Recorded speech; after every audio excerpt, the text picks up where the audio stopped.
অন্নপূর্ণা ভান্ডারের টাকা আপনার ব্যাংক অ্যাকাউন্টে জমা হয়েছে কিনা তা জানতে বারবার ব্যাংকে যাওয়ার দরকার নেই। মোবাইল থেকেই সহজে ব্যালেন্স এবং মিনি স্টেটমেন্টের তথ্য জানতে পারবেন। Missed call.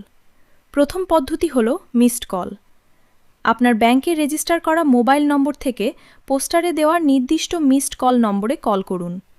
কিছুক্ষণের মধ্যেই এসএমএস-এর মাধ্যমে আপনার অ্যাকাউন্টের ব্যালেন্সের তথ্য জানতে পারবেন। পার্ট ৩, এসএমএস দিয়ে মিনি স্টেটমেন্ট। দ্বিতীয় পদ্ধতিতে এসএমএস-এর মাধ্যমে মিনি স্টেটমেন্ট নেওয়া যাবে। মোবাইলের মেসেজ অপশনে গিয়ে পোস্টারে দেখানো ফরম্যাট অনুযায়ী টাইপ, মিনি এবং আপনার অ্যাকাউন্ট নম্বর লিখে নির্দিষ্ট নম্বরে এসএমএস পাঠান। এরপর এসএমএস-এর মাধ্যমে আপনার সাম্প্রতিক লেনদেনের তথ্য পাওয়া যাবে। পার্ট ৪, কি জানা যাবে?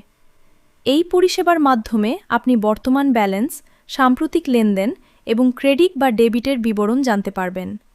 পরিষেবা ব্যবহার করার আগে আপনার মোবাইল নম্বরটি ব্যাংক অ্যাকাউন্টের সঙ্গে রেজিস্টার করা আছে কিনা নিশ্চিত করুন।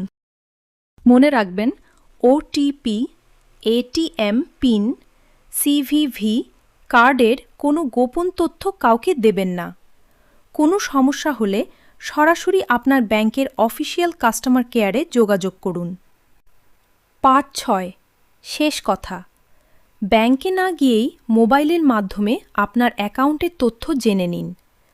পোস্টারটি প্রয়োজন হলে অন্যদের সঙ্গেও শেয়ার করুন, যাতে তারাও সহজে এই পরিষেবার সুবিধা নিতে পারেন।